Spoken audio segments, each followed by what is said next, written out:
और बीजेपी की प्रदेश कार्यकारिणी का जल्द ही गठन होने जा रहा है। आपको बता दें, प्रदेश कार्यकारिणी के गठन की कवायद तेज। कार्यकारिणी में सभी संतुलनों को साधने की कोशिश। बड़ी खबर आपको बता रहे हैं, जहां पर बीजेपी की कार्यकारिणी जल्द ही गठित होगी। प्रदेश कार्यकारिणी के गठन की कवायद तेज होगी और इसी के साथ कार्यकारिणी में सभी संतुलनों को साधने की कोशिश जो है वो की जा रही है। चलिए अपडेट्स के लिए सोनू हमारे साथ लगातार बने हुए हैं। सोनू, भारतीय जनता पार्टी प्रदेश कार्यकारिणी का गठन करने जा रही है, जिसके लिए कवायद शुरू हो चुकी है। कार्यकारिणी में सभी संतुलनों को साधा जाएगा, यानी कि ये ध्यान रखा जाएगा कि सभी को मौका मिले और किसी को भी निराशा ना हो। क्या अपडेट्स हैं इसको लेकर, किस तरह से गठन किया जाएगा और ये जो प्रदेश कार्यकारिणी का गठन होगा ये किस आधार पर होने जा रहा है?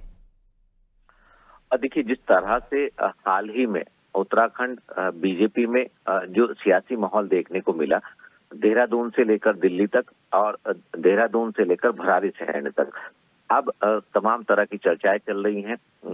जो पूर्व मुख्यमंत्री हैं, जो मौजूदा मुख्यमंत्री हैं और जो संगठन के प्रदेश पदाधिकारी हैं, वो इस कवायद में जुटे हुए हैं कि जितने भी संतुलन है उन सभी को साधा जाए, क्योंकि क्षेत्रीय संतुलन, जातीय संतुलन और खास तौर पर अगर कोई पार्टी का कार्यकर्ता प्रदेश कार्यकारिणी के लिए कवायद में जुटा हुआ है और उसको शामिल नहीं किया जा सका, तो ऐसे में विरोध के स्वर मुखर ना हो, इसका भी ख्याल रखा जाए। क्योंकि आने वाले समय में उत्तराखंड में विधानसभा के चुनाव हैं साल 2027 में। ऐसे में इसको ध्यान रखते हुए एक संतुलित प्रदेश कार्यकारिणी का गठन किया जाएगा। और चर्चा इस बात की भी हो रही थी ऋषिका कि जो त्रिस्तरीय पंचायत चुनाव कुछ समय पहले चल रहे थे, इन चुनावों के बाद प्रदेश कार्यकारिणी का गठन किया जाएगा। अब जो पार्टी के सूत्रों से हमें जानकारी मिली है, जो पार्टी की प्रदेश कार्यकारिणी गठित होनी है उसके लिए कवायद शुरू हो गई है और जो पार्टी के संगठन महामंत्री और प्रदेश के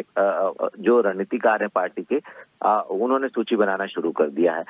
इस सूची पर कई दौर की बैठकें होंगी और जब ये सूची फाइनल हो जाएगी उसके बाद फिर इस सूची को जारी किया जाएगा और इससे केंद्र से भी ऐसा माना जा रहा है कि हरी झंडी प्राप्त करने की कोशिश की जाएगी। तो ऐसे में अब ये देखना होगा कि कितने प्रदेश कार्यकारिणी में नए युवा चेहरों को मौका दिया जाएगा, शामिल किया जाएगा, कितनी महिलाएं जो हैं, महिला नेत्रियों को इसमें शामिल किया जाएगा और जो मौजूदा समय में प्रदेश कार्यकारिणी में इस वक्त शामिल है, क्या इसमें से कुछ को बाहर भी किया जाएगा, ये देखना होगा। किस तरह से सूची तैयार की जाएगी और कब तक ये फाइनल हो जाएगा, इसका पार्टी कार्यकर्ताओं को बेसब्री से इंतजार है।